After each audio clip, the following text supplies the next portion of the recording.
L'objectif de cette vidéo est de voir comment on peut croiser des données à l'aide des tables dynamiques dans LibreOffice Calc. Donc ici, j'ai une table de données avec 3 champs, 3 variables, le type de plan d'eau, donc j'ai des étangs, des lacs et des barrages, leur état écologique, qui va de très bon jusqu'à mauvais, et leur état chimique, qui est bon ou pas bon. Ici, ce sont des données qualitatives, donc je ne pourrais pas faire des moyennes, des sommes et des choses comme ça. Par contre, je peux dénombrer, c'est-à-dire compter combien ont un mauvais état, combien ont atteint un bon état chimique, et ainsi de suite. Donc ici, on a déjà fait un premier petit exercice où on a rempli à la main les différents effectifs qui correspondent à chaque état chimique, état écologique, très bon et bon, bah, il y en a 10 seulement, hein, donc vous voyez que c'est pas beaucoup sur les 370. Et je voudrais refaire ces mêmes calculs grâce à une table dynamique. Donc ici, ce qu'il faut repérer, c'est que l'état écologique, ce sont les colonnes de mon tableau et que l'état chimique, ce sont les lignes. Donc, je retourne dans ma source de données ici. Je me place à l'intérieur de la source de données et je lance le menu. Données, table dynamique, insérer ou éditer. Il m'a sélectionné ma table de données, il me propose la sélection active comme source, je vais faire OK. Et ici, je me retrouve devant ma table dynamique avec mes 3 champs disponibles ici que je vais pouvoir envoyer aux différents endroits de ma table dynamique.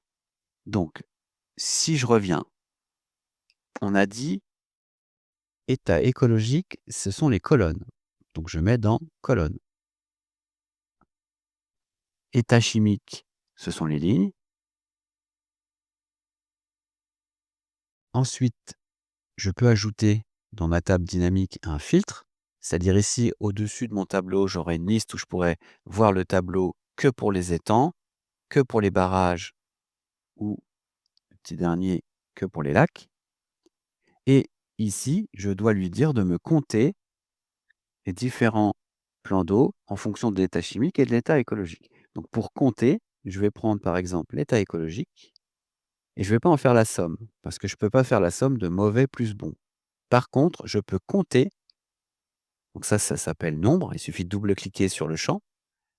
Je peux compter, c'est un peu comme la fonction NBC, combien d'étangs ont un état écologique mauvais, combien d'étangs ont un état écologique bon. Il suffit de les compter. Donc ici, je fais nombre. Ensuite, vous avez des options. Alors, dans les options, il y a total colonne ou total ligne. Donc ça, à voir, on verra ensuite si c'est pertinent ou pas.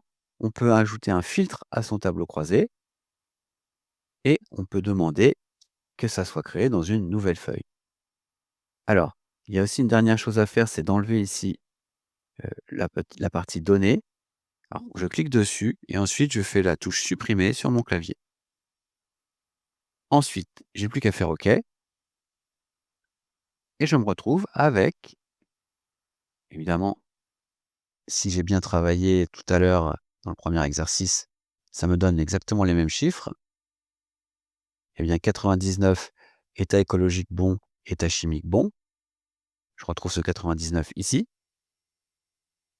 Et je peux, grâce à ce que j'ai mis dans filtre, avoir que les barrages, que les étangs, que les lacs. Et même chose, ici, je peux avoir que l'état bon, l'état mauvais, l'état médiocre. Je choisis quelle colonne je garde. Et ici, je peux choisir quelle ligne je garde. Ensuite, dernière chose, ce tableau, si j'ai besoin de le modifier, je n'ai pas besoin de tout refaire. Il suffit de faire un bouton droit à l'intérieur du tableau et de faire propriété. Et je me retrouve ici. Alors vous voyez, données et revenus, malheureusement, mais c'est pas grave, vous pourrez le laisser. Ce qu'il ne faut pas, c'est qu'il soit à la première ligne ici. Et autre chose, si jamais vous venez modifier vos données ici, eh bien, il faudra venir actualiser votre table pour qu'elle mette à jour les chiffres en fonction des lignes que vous avez modifiées. Et voilà.